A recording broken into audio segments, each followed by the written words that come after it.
COP26's first priority was to raise pledges to keep the 1.5 degree target alive. Its slogan was uniting the world to tackle climate change. And the pledges were significant: phasing out of coal, methane reductions, stopping deforestation, accelerating electric vehicle adoption.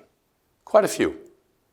But it only lowered projected global warming from 2.5 to 1.5 degrees. This year, the focus is on delivering for people and the planet. The prior focus on additional pledges, or the nationally determined contribution upgrades, otherwise known as the NDCs, is likely to be replaced by an execution of the current NDCs, evidence of climate mitigation action and adaptation strategies. This shift underscores the sense of urgency around implementation, especially after an eventful 12 months.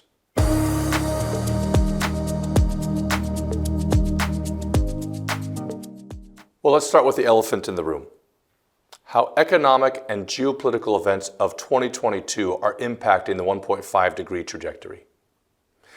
There is a risk, and it's that the political mission of ensuring energy security, access and affordability in the very near term deaccelerates a transition to a cleaner energy transition and a phase out of coal. On the other hand, there is an opportunity. The events have allowed us to recognize the flaws in the existing energy mix. Major high-profile initiatives like the United States Inflation Reduction Act and the fact that twice as many companies joined the Science Based Targets Initiative this year as compared with last year, well, they give us hope. Another key area of optimism is the significant progress being made on renewables in China, Europe, India, and the United States itself. Renewable capacity is expected to pass the 300 gigawatt for the first time this year. Science and Solutions Days are also planned within the COP27, and they will capture the spectrum of climate risk and opportunities. And finally, another topic that will continue to take center stage at COP27 will be the role of finance. The Glasgow Financial Alliance for Net Zero, called GFANZ. This initiative, launched ahead of last year's event, will be in the spotlight. The financial sector has faced several challenges this year. This includes achieving a common approach to financed emissions, as well as making progress on the coal and financing around regional policy and priorities. The GFANZ published a consultation on net zero transition planning guidelines by financial institutions this past June. The final report is expected ahead of the conference, and it remains a voluntary initiative. Perhaps we need regulation and formal public policies to overcome limitations, as well as a tighter alignment with public financing. And finally, let me touch on a few more talking points that we expect to see at the upcoming COP27 meeting.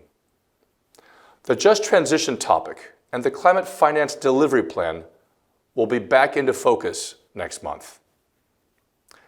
On the other hand, biodiversity will not receive equal billing next to the climate topic, unfortunately.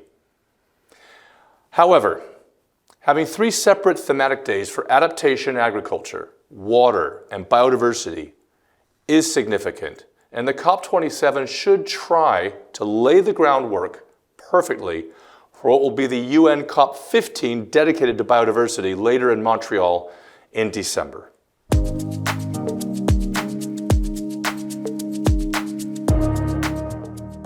Well, despite the near-term headwinds as presented by what we've been living through in 2022, I would say that the need and the desire to develop climate solutions remains intact. As with carbon emissions, the agenda was likely to move not linearly, but up and down.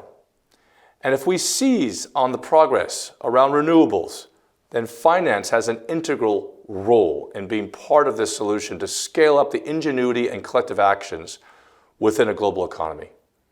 Both public and private sectors will have a critical role to play in coming together to innovate around climate finance in order to develop solutions for our economies and societies going forward.